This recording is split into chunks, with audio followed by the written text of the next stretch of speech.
Hello everyone, welcome to the latest edition of Castanet's Week in Review. My name's Braden Ursel and I'll be running you through some of the Okanagan's top stories from the past week, including a scary situation in Kelowna, where a teenage boy was run over and killed by an angry driver. Curling Canada's announcement of the Brier returning to Kelowna in 2025, the opening of a state-of-the-art training centre at Thompson Rivers University in Kamloops, and finally, the Penticton Vees Hockey Club is back on track in the BCHL, locking in 7 wins in a row. We'll kick things off from the top, where the father of Tristan Seager is praising the police after 2 people were arrested Wednesday night in connection to his son's death. Tristan was struck by an SUV in the early evening of Saturday, October 21st. Tristan was transported to hospital, but later succumbed to his injuries. Since then, 2 suspects have been arrested and released, but the father, Jason, is taking this as a positive. They're away from their families more than you and I at a 9-to-5 job. And the reason they have to be away from their families so long is because of the sensitivity of this case. And I think, like the RCMP officer said, it's too early in the investigation, and we agree with them on that, okay? Because on a sensitive case like this, you have to absolutely have all the evidence 100% correct in their mind, and not only that they feel comfortable that they have all the evidence that they need. A witness near the scene told Castanet she witnessed a man purposely run the boy over, and police have confirmed Seager was involved in a nearby bear spray incident just minutes before being run over by the SUV at the intersection of Houghton and Franklin Road in Rutland. Anyone with video or information regarding the 2 incidents is asked to call the Kelowna RCMP. In other Kelowna news, Curling Canada came through the city this week to announce the return of the Brier. After being cancelled in 2021, Canada's biggest curling event will return to Kelowna in 2025 for a 10-day event from February 28th until March 9th. Playing at Prospera Place, everyone will have easy access to our downtown hospitality and entertainment within our cultural district, which, as we all know, will only be enhanced with the addition of the Brier Patch.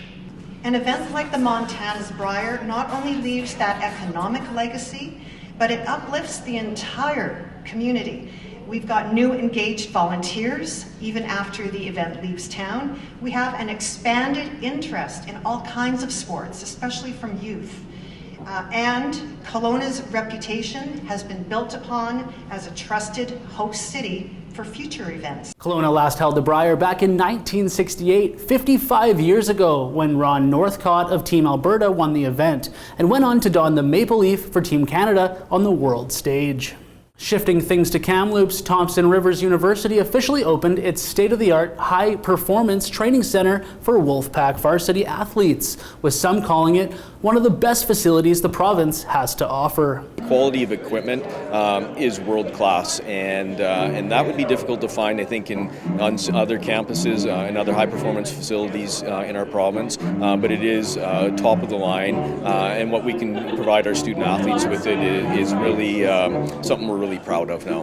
When we talk about high-performance sport, I think it's a big piece to the high-performance culture to have a home base that's for all Wolfpack student athletes, where they can train together, learn from one another, be competitive with one another, and see others with similar goals pushing the same way. I think it can really elevate sport at our university and hopefully in the region. The university said a $500,000 donation from the Kamloops Sports Legacy Fund made the facility possible. $375,000 of which went toward equipment for the facility, and $125,000 went towards supporting student awards and scholarships. Our final stop for top stories this week is in Penticton, where Castanet reporter Casey Richardson stopped by the rink to talk to head coach of the Penticton Vees, Fred Harbinson. Despite only having 2 returning players this season, the Vees are on quite the hot streak, having won their last 7 games in a row. You know, there's been a lot of growth in our program over the last month, I think. A lot of the guys,